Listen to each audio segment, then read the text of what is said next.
Hi everybody, it's your Uncle Rock. Welcome back to the channel. Just a quick intro today. I'm going to be working some more on the truck, my grandpa's old truck. Probably get the pressure washer out this morning and see what we can do. Get some of this mildew and algae or whatever off the side of this thing. Turn this around so you can see it.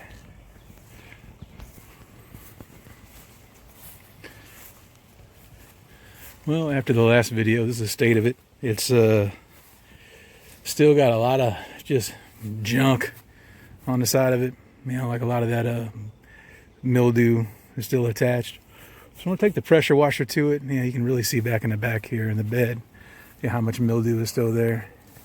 See how much of that I can get off. There's always a constant, like mulberries falling on it. But that's just how we live. We live under a mulberry tree. Yeah, I think I can get a lot of this off with the pressure washer though, and then maybe take some soap and scrub it off and see what we got. Got a little frog. All right, let's get at it. Well, we got this little Ferrex pressure washer last year, maybe the year before, from Aldi, actually in the aisle of shame. Great deal on it. Like, I don't even remember how much it cost. I just remembered it was just crazy inexpensive for a pressure washer, I felt like. It's been working pretty good. So yeah, we'll see how this does on the car today.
All right, well, I'm a big wet mess now, but I've pretty well got that truck cleaned off at least. I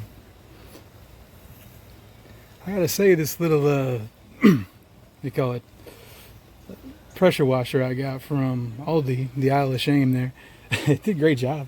Man, I want to say we only paid like $30 for it or something crazy, or anything at all. But yeah, we when we first moved here, we needed to get a bunch of mildew off the side of our house, and you know, I was like, hey, try this out. If it don't work, we're just out $30. Whatever else. Called a Ferrix. Name brand I never heard of before. It's just one of those deals like, let's navigate this minefield here. But every now and then you get to Aldi and they got some great deal there. But let's look at the truck. I'll give you guys the final reveal. Dun, dun, dun. It's quite a bit cleaner now. I feel good about that. I got the tires aired up, got it cleaned off. There's still a lot of work to do inside, but yeah, just being able to see inside the windows now. I guess the next step would be come out here with like some Windex or something and get the windows nice and good, nice and good. I didn't do a very good job in this mirror here too, so I'll do a little bit better at that. Yeah, like the paint, because this is like a 32-year-old truck, like the paint was pretty well messed up already. Man, look at that. These sons of bitches. They already dropped one of those little mulberries on the hood. Probably a couple more up there too. Yeah, it's just never ending. I'd have to put like a tarp over it or something, or get one of those little like carports or something to put over it. If I get it running again, the next step will be to put some, you know, gravel down here, you know, kind of like we have the rest of the driveway, and park it on that, and then put, you know, a bit of a retaining wall up that hill, at least enough to keep the bottom part of that. We got this big tree we need to take out of here. It's pretty much covered with vines. It's a huge vine, actually, about the size of the trunk of the tree, almost going up it. I've tried to cut it on the back side, but I guess there's more on the front that I can't get to because it's on the side of this really steep hill here, basically a cliff. Before I build any actual permanent structure here, you know, this is where we would like to put a garage at some point or a carport. I want to get rid of that tree, and there's like one other tree up there that I think, you know, would be threatening that structure as soon as we had it built. But yeah, like here's the back of the truck. Here's the side. We're kind of running out of light, so you know, I missed a few spots on this side, I think, because it's a little more shaded over here. Actually, I can see it better on camera than I can in real life. Isn't that a bummer? Look at this guy. Yeah. Between that and all the bird droppings on this thing, like it's a never-ending battle, like keeping things off of it. So yeah, carport might be the play. Maybe move that bird feeder we got right there. But yeah, that's it. That's the progress so far. I haven't touched anything mechanically inside of it. I haven't tried to jump the battery, so still on the fence about, you know, what the end result of this whole project's going to be. It could be I'm just like cleaning it up to sell it. It could be I'm just, you know, getting it rolling so I can put it on a flatbed trailer and donate it. Or if I can get it running, you know, even better. Maybe I'll keep it. And being honest, I'm leaning towards keeping it. I mean, every time I have one of these videos, I talk about it a little bit more, and I'm talking myself into keeping it. You know, the more work you put into something, you don't want to just all have that be for vain. Plus, you know, it was my grandpa's old truck, so it means a lot to me.